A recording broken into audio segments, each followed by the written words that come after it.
এখানে যারা আছি কারো হয়তো বাবা নেই, আমার কিন্তু মা নেই, অনেকের দাদা দাদি অনেকেরই নেই, পূর্বপুরুষ তো নেই, আত্মীয় স্বজন যারা বাড়িতে আছেন, কলা বাগানে, আম বাগানে, বাঁশ বাগানে, বিভিন্ন জায়গায় শোয়া আছেন, তারা কি খুশি না বেজার?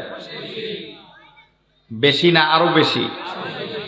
তারা যে কতটুকুন খুশি সেই হিসাব আমি কেন, পৃথিবীর কোনো আলেম দিতে পারবে না। তবে আমার নবী, আল্লাহর হাবিব, সাইয়্যিদুল আম্বিয়া ওয়াল মুরসালিন রাহমাতুল লিল আলামিন, সরকার দু আলম নূর মুজাসসাম হুজুর আকরাম সাল্লাল্লাহু আলাইহি ওয়াসাল্লাম, বাইহাকী শরীফের হাদিসের ভেতরে যা ঘোষিত হয়েছে, পৃথিবীর মানুষ সামান্য একটু সওয়াবও যদি পাঠিয়ে দেয়, আমার আল্লাহ রাব্বুল আলামিন তার ওই বান্দাকে কবর দেশে পাহাড়ের মতো একটা প্রতিদান হিসেবে পাঠায় দেন।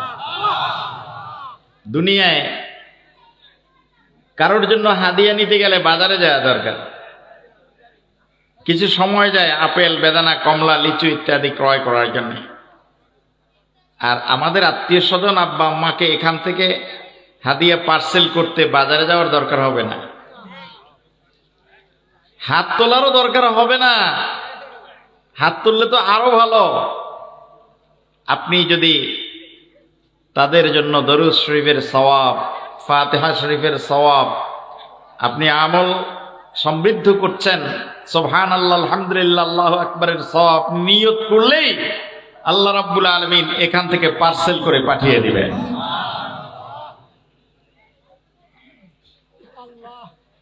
আমি আম্মা আব্বার কাছে কতটা আদরের ছিলাম।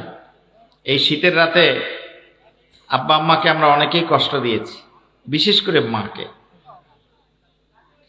প্রস্রাব করা, পায়খানা করা, কাপড়গুলোকে নষ্ট করে ফেলা, কিন্তু কখনোই আমার মা জননী আমাকে কষ্ট দেন নাই, কষ্টটা নিজে বরণ করেছেন।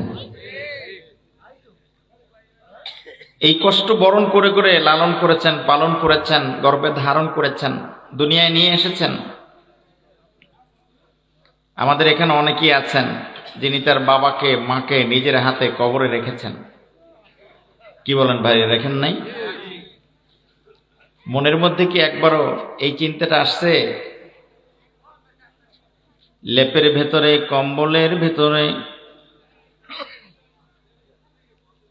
প্রস্রাব করে ভিজিয়ে দিয়েছি আমার জায়গা, ডান পাশ আর বাম পাশ নাই। সকলের ঘরে তো অনেক বেশি কাপড় চোপড়ও থাকে না। বাবাকেও না জানিয়ে মা জননী কতবার নিজে ভিজা জায়গায় শুইয়া বুকে আমাকে লালন পালন, বুকে চাপা দিয়ে আরাম দিয়েছে।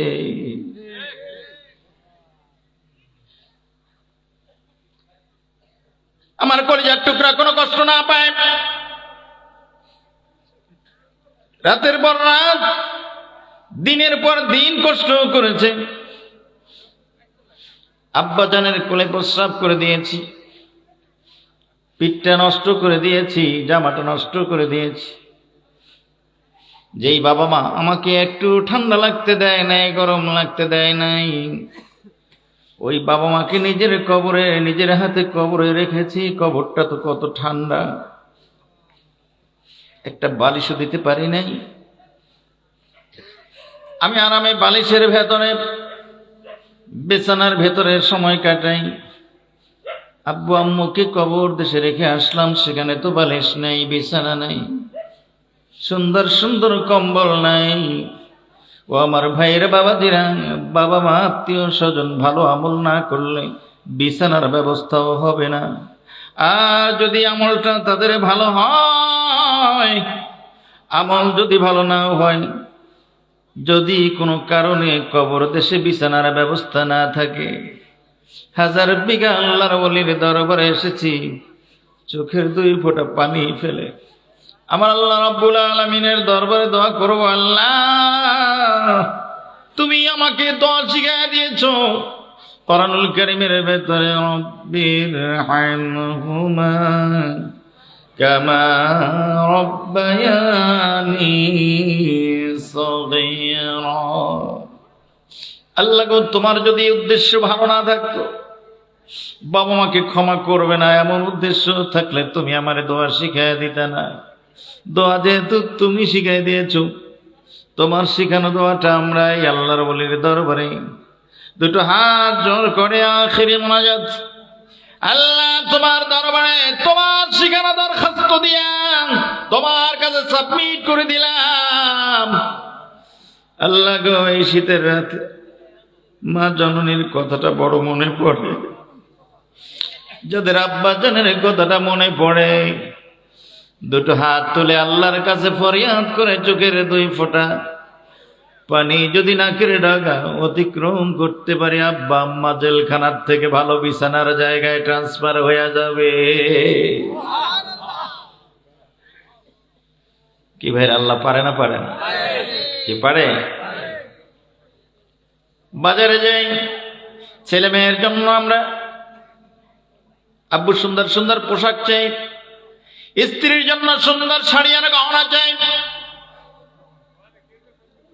ভাই বোনের জন্য কত সওদা করলাম, কিন্তু যেই বাবা মা আমাকে ছোট্টবেলায় যতবার যা চাইতাম সব দিত, কোনো সময় বিরক্তি বোধ করতো না, ওই আব্বা আম্মার জন্য একটু বাজারে যাওয়ার সময় তো একটু আব্বা আম্মার কথা মনে পড়ে না? ও আমার ভাইরা, দুনিয়ার ছেলে মেয়ে স্ত্রী পুত্র পরিজনকে খুশি করার জন্য কিছু বাজেটের প্রয়োজন। বাজেট ছাড়া কাউকে খুশি করা যায় না। স্ত্রীর বাজেট যদি কম হয়, তার ইচ্ছার থেকে কম মাত্রা হলে তখন স্ত্রীর মুখটা মলিন হয়ে যায়। আপনার মাথার ঘাম পায়ে ঝরানো টাকা স্ত্রীর ইচ্ছা অনুযায়ী যদি মাত্রা কম হয়, বেজার হয়ে যায়। কি বলেন, ঠিক না? ছেলে বেজার হয়ে যায়। বাজেট যাই করি, দুনিয়ার মানুষের কিন্তু সন্তুষ্টি পাওয়া অনেক কঠিন হয়ে যায়। কিন্তু আমার ভাইয়েরা, বাবাজিরা, আব্বা আম্মা আত্মীয় স্বজনের কবরে ইসালে সব পাঠাবার জন্য কিন্তু কোনো বাজেট আজকে লাগবে না। ক্ষুধার পরে তাবাররুকের ব্যবস্থা এখানে আছে, আপনার আমার কোনো খরচ নাই। আমি মনে করি এই 1000 বিঘা মাদ্রাসা আমি যত বছর পর্যন্ত আপনার মহব্বতে এখানে এসেছি, এইখানের